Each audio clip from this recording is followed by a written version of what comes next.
Welcome back to Small Changes, Big Shifts. I'm Dr. Michelle Robin here with my co-host Bayleigh Soza. And today we're celebrating Mother's Day, and Mother's Day means many things to many people. And for me, many years it was not extra special. But as I've done my work, I want to honor my mother, Ellie, today and send you a big happy Mother's Day. At the same time, I'm a mother of a 1-year-old. She's laying on my lap today, Miss River. And motherhood comes in many forms. It could be a form of a pet mama, it could be a grandmother, it could be an auntie, it could be a sister, it could be somebody who's just trying to be the best person they can be and care for the world. And so, as I mentioned, Bayleigh Sosa is joining me today. And I actually, to be honest, feel like I'm one of her bonus mothers. So, Bayleigh, it's a joy to spend the day with you. Happy Mother's Day. Thank you. And I want to take a moment to say happy Mother's Day to my mom too and to my Nana. I have great, strong women in my life who have made me the woman I am today. And I'm glad that I get to celebrate this Mother's Day with my kids, but then also with all of you. So, how was it? Your mother, you got a 4-year-old. And so, how has Mother Day shifted for you since you became a mother? Yeah, I think when I first entered motherhood, I didn't know what to expect. And that's actually the lesson in it is you don't know what to expect. Really early on in motherhood, I was stressed and nervous and worried about doing everything right. And somebody told me that I was meant to be his mom. I was meant to be their mom. And I just needed to trust my gut that I was going to know what was best to do. And that shifted my mindset completely, knowing that I knew the answers within, and if I didn't, then I would figure it out along the way, but I was on this earth to be a mom and to be my kids' moms, and so it has been a blessing and so many lessons, and I can't believe it's been 4 years of motherhood so far, but every day is something new. There's always so much to learn from our kids, and I think that they have been easily the biggest part of my self-growth journey is just stopping and learning the lessons that they bring to me every day. I'm glad you brought that up because even though I feel like early on in my 0 to 30 or 15 to 30 for sure, I wondered about my mother. And then I did my healing work through the Hoffman, and I realized my soul picked her as my mother so that I could be doing the work I'm doing today. So I'm really glad you brought that up because for our mothers who are maybe struggling or you're estranged from your child today, I want you to take a breath and nurture yourself a little bit. At the same time, forgive yourself for any mistake you've made. And, being a mother is tricky. Yeah, and I think to that point of, I believe that. We do pick our moms. Our souls pick who we are supposed to learn lessons from, but also give lessons to. And it doesn't necessarily mean your bloodline only either. So I think, like you said, you're one of my adopted moms, and I've got a lot of strong women in my life. Bonus mom. There you go. I've got a lot of strong women in my life that pour into me in that way. And I know that each of them bring a different lesson. So the things that my mom was supposed to teach me, she's taught me, and she continues to pour into me. The things that my Nana was supposed to teach me, she does, and she pours into me. Things I'm supposed to be learning from you. So it's so much bigger than just the kids that you maybe birth. It's the women that you surround yourself with, and those lessons that they pass on is really the biggest piece of it all.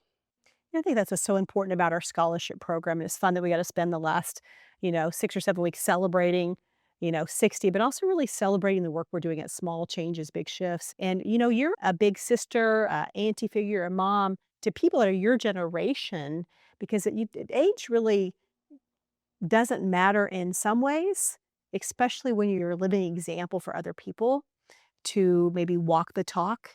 And so I want to first of all thank you for our scholarship kids and how much you're really helping them grow by being a bonus auntie to them. And speaking of being an auntie, I have 10 nieces and nephews, and I would say they teach me so much. They teach me so much about showing up.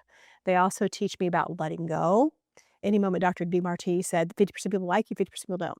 So we have friction in relationships just so that we're forced to grow. And so, once again, to our listeners today, this is a challenging day for a lot of people. How could you mother yourself and how could you really show up for yourself? I'm grateful that you brought that piece up because with your nieces and your nephews, because you don't have to have these children yourself to be able to still pour into them. And with the scholarship kids, while yes, I'm so grateful to have the opportunity to pour into them, they pour into me the exact same way. And so to our listeners who are hearing us talk about this mother-child relationship, just know that we're using that as a really broad term to celebrate Mother's Day today, but it really is just what lessons can you learn and what lessons can you be taught by people going through the same circumstances as you or are in your circle and are trying to push you to be the next best version of yourself. Because I would say that with all the scholarship recipients, they are my age and they teach me so much at the same time that they're looking at me for guidance. And sometimes I feel like an imposter. And I feel like an imposter because when I look at my kids, they look at me like I know everything. I remember as a kid, my mom, she knew everything. You looked to her for all the answers. And so it feels like a lot of pressure to do it all right, to have the right answers, to give them the right guidance, whether it is your own children or if it's people around you that you're pouring into. It feels challenging, but I think when you let go of the pressure of being perfect and being right and having it all figured out and just know that what your kids or the people around you are supposed to pick up on, they will pick up on, and that you just keep doing the best thing and let them see the faults, let them see the mistakes. We have a rule in our house that the apology has to be as big as the mistake. So sometimes Braden and I are not perfect. Often we, I got to give him something to heal from.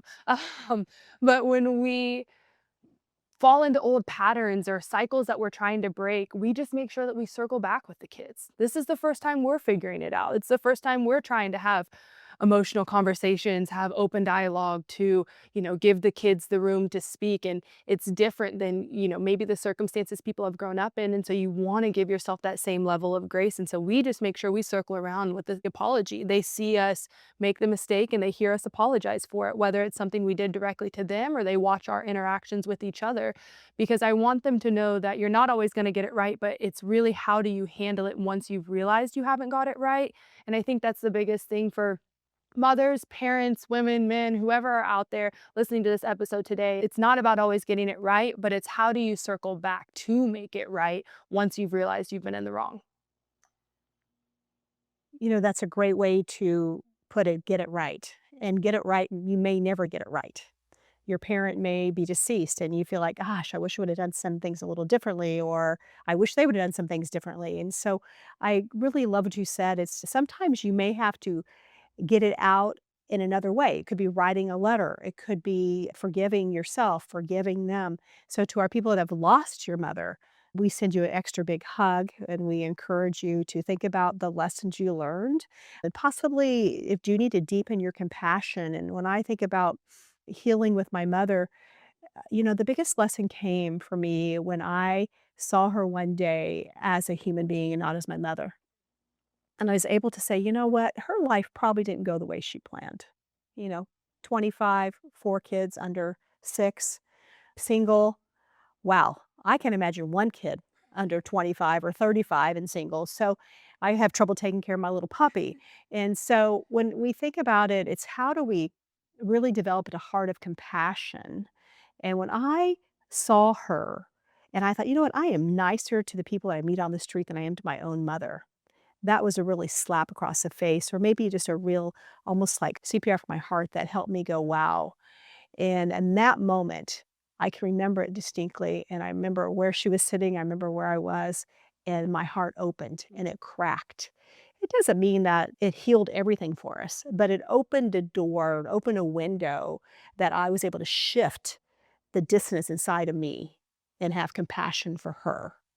And so for the people that may be struggling, maybe you didn't have the mother you deserved, and I'm guessing she didn't have the mother she deserved, and I'm guessing she didn't have the mother she deserved, and sooner or later, you just go back to the top of the food chain and you decide, "What's my choice, and how do I choose to have a different experience in this lifetime? How do I choose to have a different experience in my lifetime, and how am I an example for the people I get to mother?" And it's not perfect. I am not perfect by any means. I say some stupid things because sometimes the between here and here, there's about a nanosecond, you know that.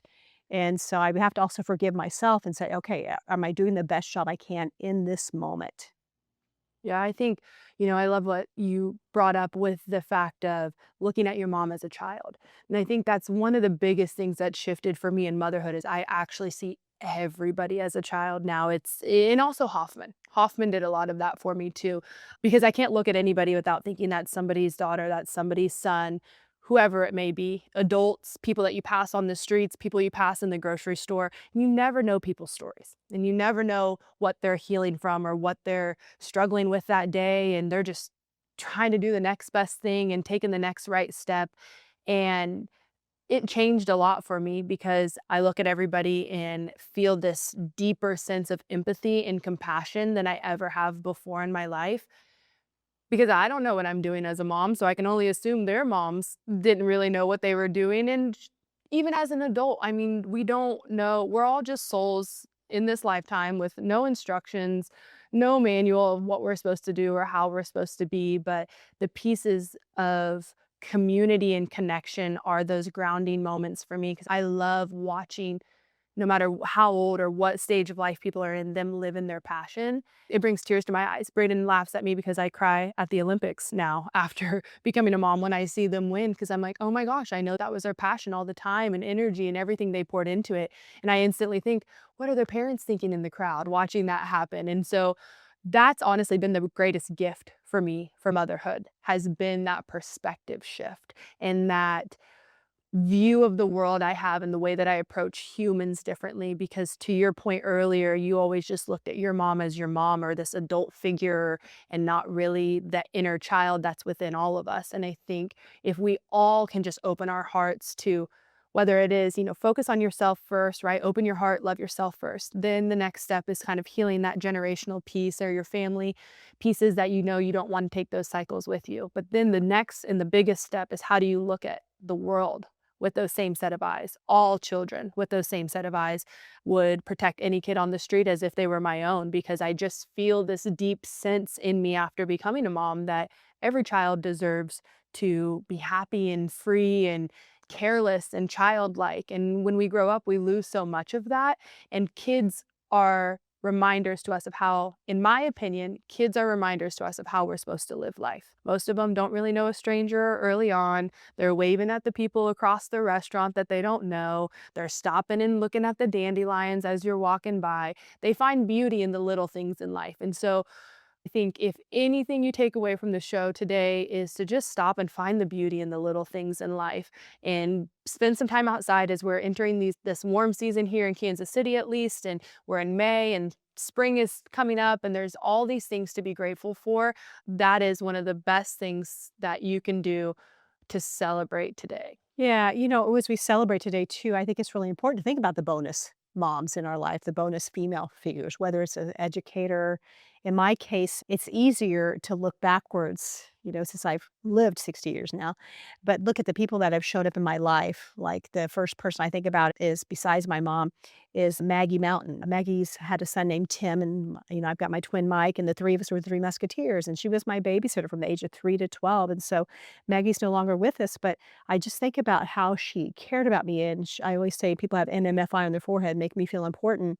And so I'm curious if you would take a moment to think about the female figures in your life that have encouraged you or shown up, and you may not even know why they were there. And whether it was for me, this gal named Ruth who made clothes for me, I didn't know why she's making clothes for me. I don't, you don't realize when you're young if you're poor or not, right? You're just doing life. And then I think about Linda Fingston, who actually still is alive, and give you Linda a shout out. And you met her a few weeks ago on the show, how she just kind of showed up in my life and started pouring into me. And so I'm guessing that you've had people that have poured into you and you had no idea why, and they didn't have to, but they decided to. And I'm going to encourage you to go back and kind of look back in your history to see who those people are that showed up for you. Maybe if they're still alive, send them a note. If they're not still alive, send them some extra energy up to the heavens. And then at the same time, you might take a moment and think about who you are mothering in your life and how you can continue to show up for them. So, Bailey, it's so fun to be celebrating with you. And I want to tell you, I want to give you kudos to watching you mother your children and the respect and the honor and the way that you are raising them. So, kudos to you for that. I'm grateful. I'm grateful to your mother, Lovey and your Nana for raising you the way they've raised you. A final shout out to my mom, Ellie. By the way, happy Mother's Day. Happy almost 85th birthday. I'm sending you lots of love and I'll see you real soon. Thank you for that. I think oftentimes mothers don't hear the appreciation as often as we should or need to. And so it's always great to hear it from an outside perspective because you really don't know what you're doing. But I know I'm doing something right because my kids are really kind and my kids are really loving and my kids show up. And so that's really my scale. I'm like, okay, are they nice to the kids at the park? Do they say hi to people? Are they confident? Do they walk into a room and look to see who they can help or who they can get involved in? And that's really the only way to know if you're on the right track. And keep in mind, to all of our listeners, my kids are under 4, okay? So I haven't quite hit some of those other phases that I know are coming with motherhood. But right now I'm gonna count the wins. And on the days where it really feels tough, it's important to count the wins because I say that motherhood came and made my days longer, but my years shorter because the days feel heavy sometimes and it feels constant. You know, you go from one thing to another. Somebody needs you here, somebody needs this over there. But then all of a sudden I blink and my son's 4. And so it's just this weird balance. And it's also this weird mix of emotions. I tell everybody, I'm like, it's the happiest and the saddest time of your life happening at the same time because I work really hard to not mourn the babies that I used to have and be excited for the kids that they're going to be because each year keeps getting better and better. I mean, truthfully, it does just keep getting better and better. But in the moment, it's so hard to watch that happen right before your eyes.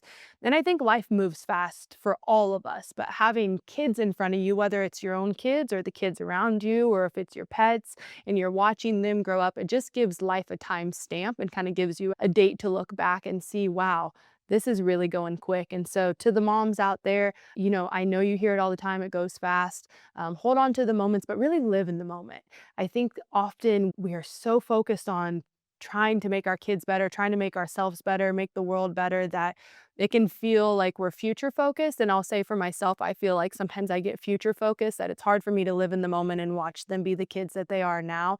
And so that's my piece of advice and my encouragement to everybody out there today is just live in the moment today, whether you're celebrating with your family or you're getting a spa Mother's Day alone, whatever that might look like for you, just live in the moment and trust that wherever you're at in your story is where you're supposed to be and that everything is always working out for you. And I'm sending extra love to all the mothers who are waiting to be mothers because, again, what's meant to be will be, and there will always be a way that you can pour into that next generation or into the kids of your choosing, no matter how that may look for you. So thank you for joining us today. Happy Mother's Day. Again, happy Mother's Day to my mom and my Nana and all the wonderful women and women coaches and friends and all my friends that are becoming moms. I'm in such a fun season. I'm in baby showers or bridal showers every other week right now.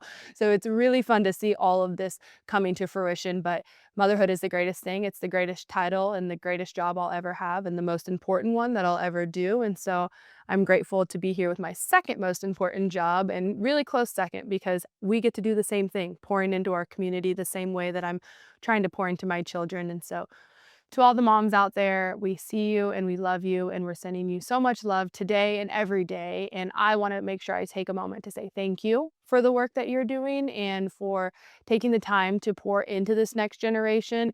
It takes all of us and it's not easy and it's heavy, but it's important that we teach our kids to love each other. And that's how we're all going to continue to change this world. And so we hope that you join us next week. We have amazing guests. We love that you guys are watching, tuning in online and checking us out in person. This is the first time we got to do a show, just you and me in person. So it's fun. It changes the energy and it's fun to be able to do this with you all. And we're grateful for your support and the way you've been following the show. So until next time, we're sending you all big heart to heart hugs.